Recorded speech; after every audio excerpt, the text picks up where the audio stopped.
Hello, that's us. We are here for this International Translation Day at pros.com. I hope you are enjoying it, and it's nice to bring us translators all together. So, today we are here to discuss some topics together. That's me at the top here. You may have recognized me. So, I'm Philip, and I'm WordFast Academic Program Manager. And you may know me also from my YouTube channel, Translators Tech Corner. If you haven't subscribed, well, there's a QR code for you here. So, what topic are we looking at today? LLM reality check and usefulness for freelancers.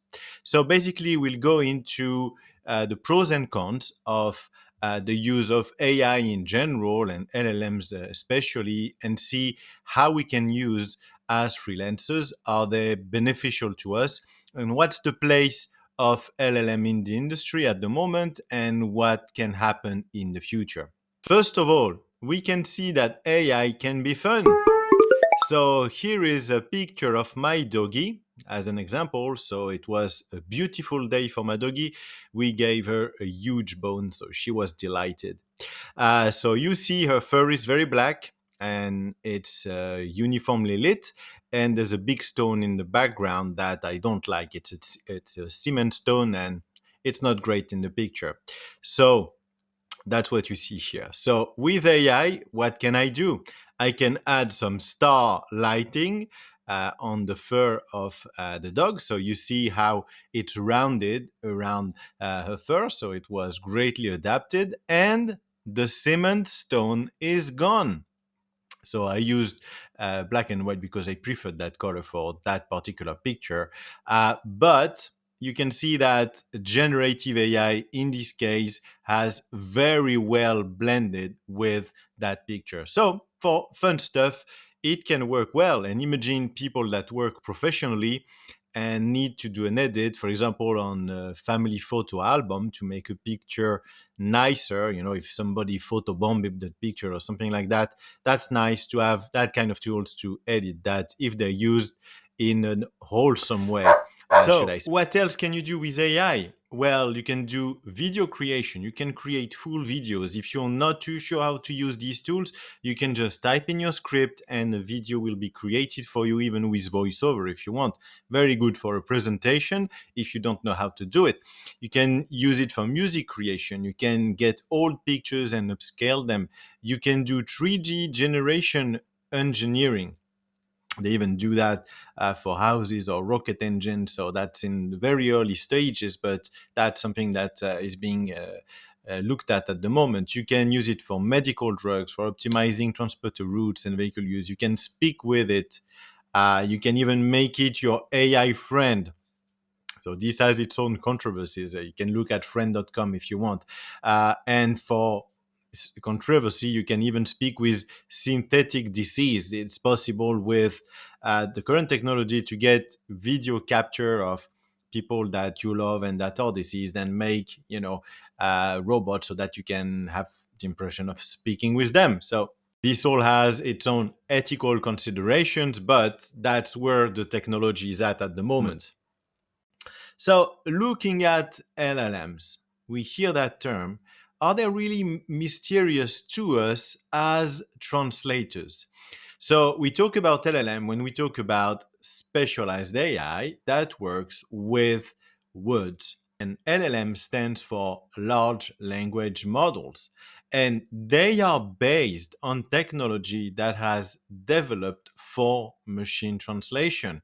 So in the early days, you had statistic machine translation, then RBMT, then neural machine translation. And nowadays, state of the art machine translation are called transformers models, and LLMs are transformer models too, but they are gigantic. They are trained on a vast number of words. It's just enormous on what they are trained, and they are also multi-purpose. They are not made only for translation.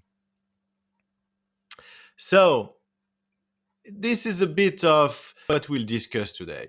The good quality, sometimes it can do very good translations.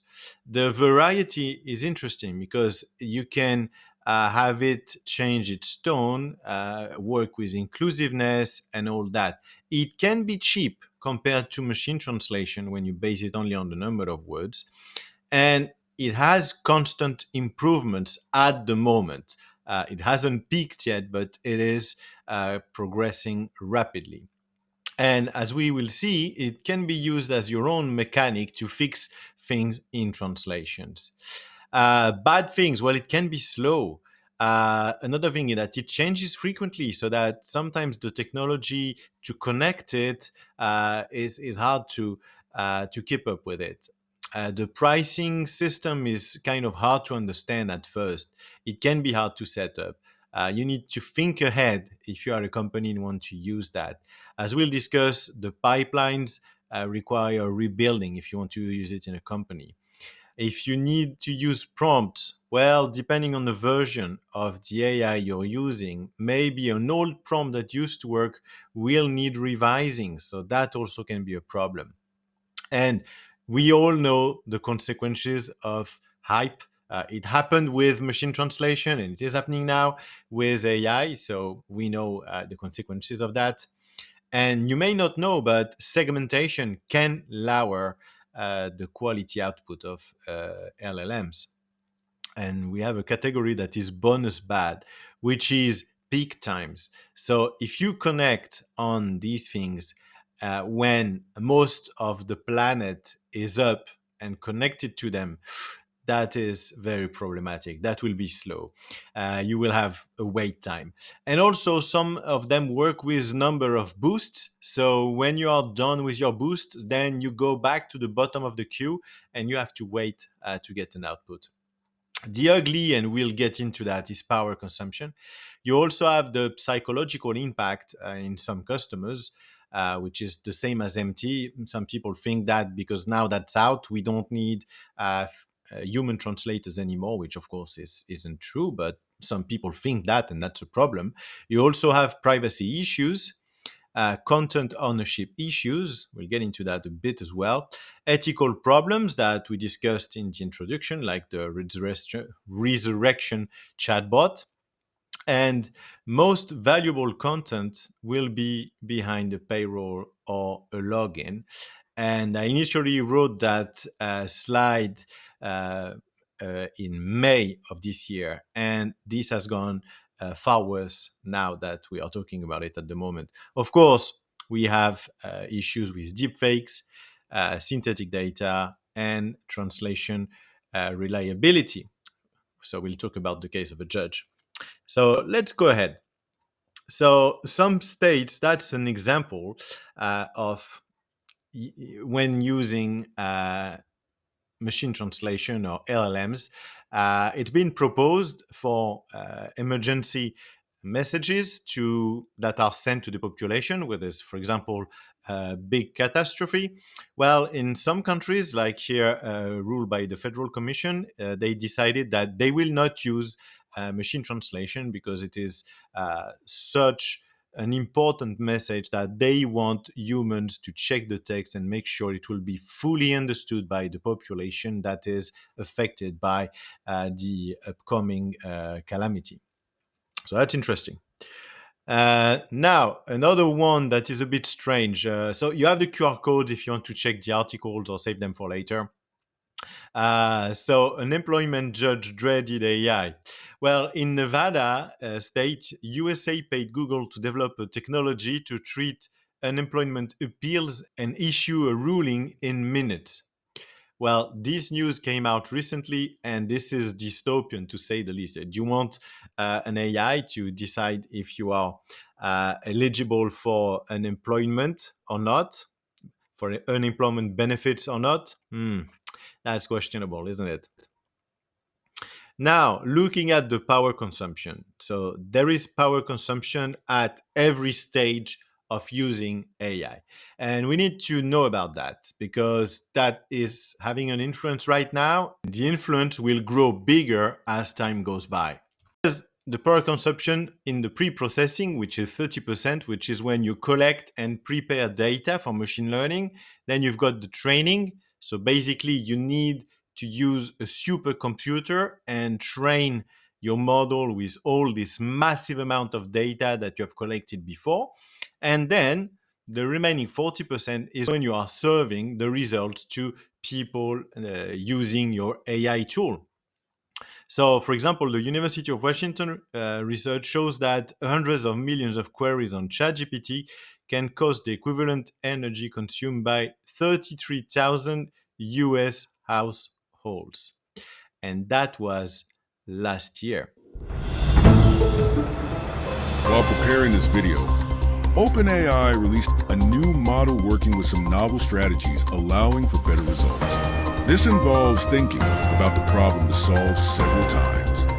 This will mean more computing time and thus more power use. We will only see the impacts in the long run. So let's stick with the information we have right now. Smiley face. So if you look at what is happening at the moment, um, in 2023, OpenAI, so we're just looking at ChatGPT at the moment because that's OpenAI. ChatGPT, and not only that, they have also image generation tools and other tools. So OpenAI revenue, 2023, they made about 200 million US dollars. In 2024, they will make about $1 billion. Now, if we look at OpenAI worth evaluation, Thrive Capital is said to invest $1 billion this year, and more investors are supposed to invest to inject capital into it. At the moment of making this video, it is estimated at $86 billion.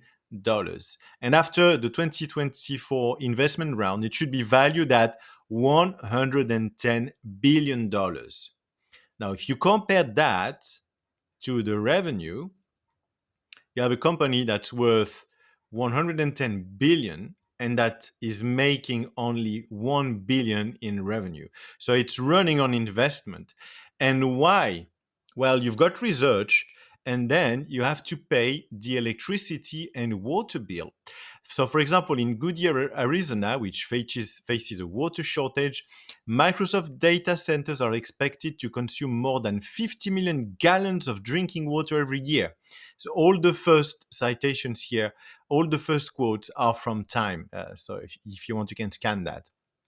Some locals are pushing back against data center construction. There is currently a de facto moratorium against them in Dublin, in Ireland, as they already consume nearly a fifth of island electricity. Now, get your hand around that. A fifth of the country's electricity. So we're talking about data center, not only AI, not only open AI, no, data center in general. But Porter says, also from Time magazine, that 10 to 20% of data center energy in the US is currently consumed by AI. And that should increase going forward. So let's try to apply that. Okay, let's make some fun math together. So if we look at what Ireland uses as electricity, I'm doing that with Ireland because it is nearly impossible to know how much electricity is used by these companies, because that's a guarded secret if you want. So all Ireland, 20.74 billion kilowatt hours in a year. A fifth of that is 6.1. 10% of a fifth of that is 0.61 billion kilowatt hour. And this is the equivalent of powering 123 hospitals. If I ask ChatGPT, well, it tells me that that much power can power 123 hospitals. So, we're just playing because that's not the exact numbers, but that just gives us an idea of how much power. So they're making less money than they consume at the moment. There's been some research made by that you can find in a paper where they used a data center in France, and because they were using it to train a large language model, they decided that they are going to measure everything. And this is what they could find. They could find that that took more than 400,000 kilowatt hours for training. That's enough to power an electric car for approximately over 1,044,000 miles.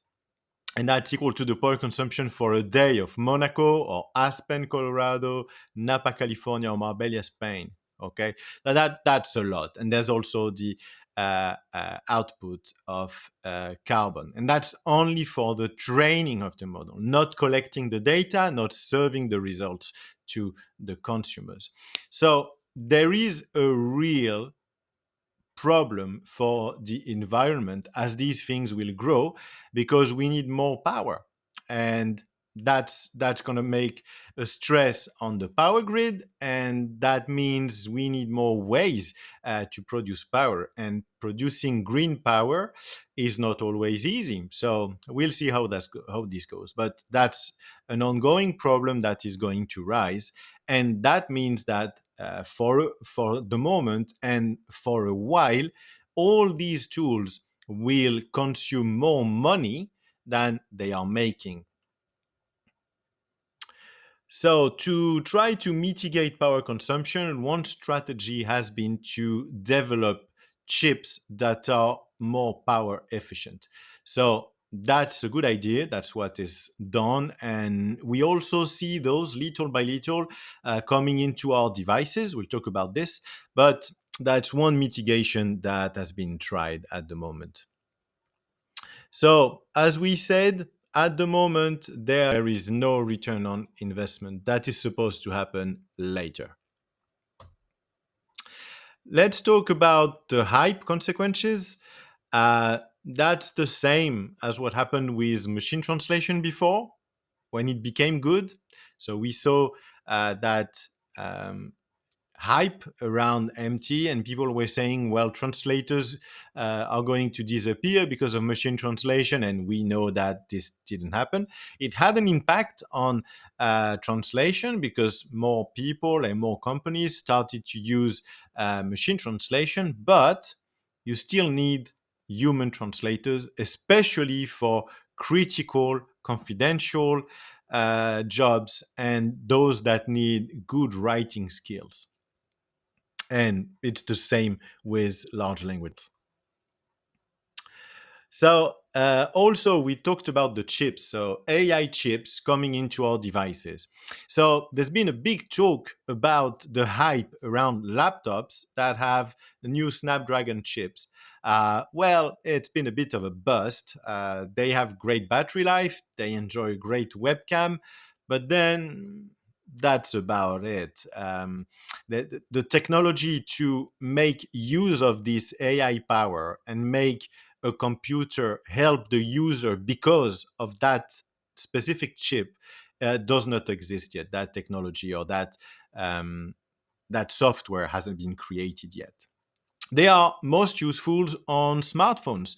Now, top of the line smartphones start to have AI chips, and they are used for photography, for correcting something, or for helping you get a better picture on the go. They are also used for speaks. They are also used for speech recognition or speech generation, etc. So this is where these chips can be useful. Now, still talking about the hype. So I had to make my own graph because there was no graph available that was without copyright. So there you go. So what happens with AI technology and LLM? So we have this hype curve, okay, which is a known curve. And my personal guess is that we are just starting to descend on this peak of inflated expectations. I'm no expert, but that's where I think we are. So that will take a while to get to the plateau of productivity, but I think that's where we are. As translators, searching the web for us is very important. And the web is changing, and search is changing also. And that is also because of, well, AI. And what is happening? Well, you get new search systems. Google is sort of similar, but they have added deals. Bing now has Copilot and Search with AI. You can have Search GPT with AI. There is Perplexity AI. Some of these services are not free. And you also have de-Googled alternatives that still exist. So that's an example of Search GPT. But as you can see at the bottom left, web search, which is new, is in the advanced tools that you need to pay for. And so since we have all this AI boom, and with the AI boom, what came was a lot of web scraping. So what we see on the top right here, they've been scraping text, scraping images. So they gathered as much data as they could, and they ended up getting a lot of information this way. And sites now are realizing that. And you end up with log sites where login is necessary. Some pictures that are pasted online on some websites are poisoned so that AI can't train with them or will have a bad output. Or you can even see some news sites that have unselectable text. You try to grab it, well, you can't. That's because of that. That's a consequence. You end up also with siloed information. Reddit has closed up. And if you want to have access to Reddit search, you need to be inside Reddit, or you need to be searching with one of the people Reddit has partnered with, like, for example, Google. So there's been a money exchange so that you can access Reddit using Google. Some news sources now are behind the paywall. Uh, and you even have some search ranking that changes because that's behind the paywall, or because some people made deals with the search engine. And as they got access, well, then they want to push those results. So you don't get the same sort of results as before. Uh, in some circumstances, you don't feel it, but in some others, you start to feel it. But all that has also seen the birth of the Fediverse. I'm not going to explain what it is because it's a vast topic, but basically, it's some sort of a rebirth of the internet with machines that live in people's homes or that are handled by professionals, but no big corporation. Now, let's talk about segmentation and LLMs. Well, they do suffer from segmentation. So, if you are translating something that has short sentences, you're better off just using MT. LLM power shines when it's given more context. And the issue is that not many tools that translators use work that way at the moment. So they need to combine that with the translation memory. But if a tool uses an LLM or some machine translation that do also work with context, if you give the whole document before, well, you're going to get a better result. Now, talking about LLMs and LSPs. So LSPs are used to have their sort of pipelines. And the LLM pipeline is not built at the moment for translation. And you're going to need new things. You're going to need some specific training that is for LLM. You're going to need prompt engineering, some speed mitigation, because machine translation is very fast. You get your results very fast. But with LLMs, that's not the case. They are a lot slower than machine translation. So there is a lot of adapting to do for LSPs to be able to use that.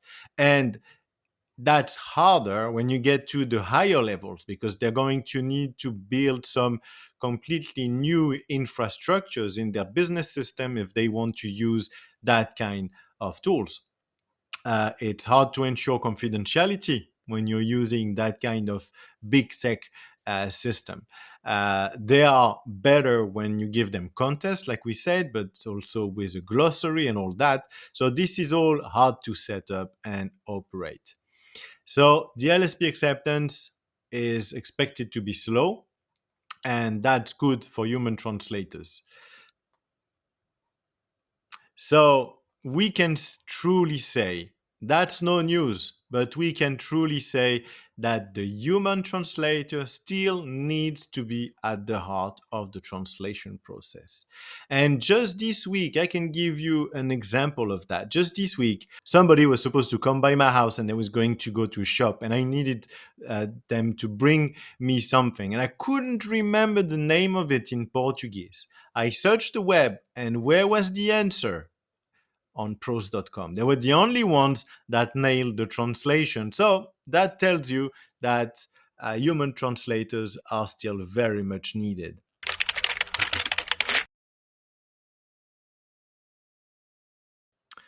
So if you're a translator and you want to use LLMs, you're going to be using names that are easily known, like ChatGPT, Gemini, Claude. You can use Facebook in some countries. If you want an easy way of using that, the three main options at the top are the ones to be used: ChatGPT or Gemini in Google. And now it is increasingly easier with Claude, but it is still not very easy. So it's not in that list. Or you can use Copilot in Microsoft 365. So to use these, you can also use an API key and connect it to some CAT tools. So that's done in the app the same way as before, and then you connect it the same as you would machine translation, but you need to have a specific connector, or you need to be using a CAT tool that can adapt to that kind of keys. And then you will be tracking your use. So basically, you give your credit card details, and depending on your use, well, the mileage will say how much you will be billed. So if you're using, for example, ChatGPT, not via the API key, well, you will have to copy paste things in it, or you will be giving it a whole file to translate, or you will be asking questions, or you will use it to do some review on some text. For example, you have a translation and you want to check for accuracy, or that some words have been used. If you can't do that, or you don't want to do that with your usual QA tools, well, you can choose to do that in ChatGPT. So that's one way of doing that. I'm not saying you should, I'm just saying that's one way of using it. I think using Copilot in Microsoft Edge is still a very good idea if you want to use large language models. It is free. You will have some limitations. It does not accept files, and sometimes it does not want to translate. But if you find some way to talk with it may end up translating for you. So try and see what works when talking with it. And it can do some complicated stuff. It can do coding. And it's a good way to train and work on your prompts before you inject them in pay tools like ChatGPT, for example. Just remember, robot comes from robota, a Czech word which means a slave. That has to do with forced labor. So these tools are robots. Have them do what you don't want to do. We enjoy translating beautiful text, but we don't enjoy handling tags, or we don't enjoy handling uh, converted PDFs, or things like these that have a ton of problem in them. And that's where these tools really shine for us translators. Use it for stuff you don't like. It's good at it. Let's see an example here. I connected in WordFast Anywhere ChatGPT, and I gave it a specific prompt to remove unwanted punctuation. And you see that in my source, I have a lot of unwanted punctuation. And in my target, I end up with the correct amount of punctuation. And that was using ChatGPT 3.5. So not a very high performer, which is still free to use. I was able, using Copilot, to create some code that I was able to place in Microsoft Word to clean text for me. And I have no experience in coding. I worked on it, I spent time on it, and I managed to get something to work and to remove HTML entities So basically, unwanted characters that create extra tags and break text. So I could use that to clean a text before putting it in a cat tool. Great. Use the robot to write code, to find the regular expression you need, to translate with inclusive style, to clean extra spaces and HTML entities, to fix a broken file. I did that and it works. Just open the code in a Power Text editor and ask the tool to fix it for you. Short stuff can be done for free in Edge, like I said. The longer stuff that needs more context, more lines, you will need to pay for. And you can also configure your API for this. So here are some helpful translator AI tools that I know of. Please don't think I know them all. I don't. These are some that I know. I know Pasty, which is very good. WordFast now has a new utility tool which is called Plus Tools that you can use as a cat tool, and it can connect to ChatGPT. And at the moment, you can use ChatGPT for free in it. There's also Bohemicus, the Terminotics plugin, which is quite good, and GT40. So let me know something cool you can do when you have connected your LLM to your cat tool. So this will be with Plus Tools. So this is Plus Tools here, and I have connected it with ChatGPT, and I have it set up so that I can ask it to translate in 4 versions. Okay, so I have the neutral style, a style to adapt for inclusion and gender neutral, a style that can be used for subtitling, formal, etc. So I can ask for all of them, for example, for that segment, and it's going to give me a full list. And I even have it set up for babies. So if you speak French, you'll understand what this means here. But you see that you can really make a specific setup to translate as you want. And then you can just select which entry you want and place it as you would with a normal tool, and use also your usual translation memory.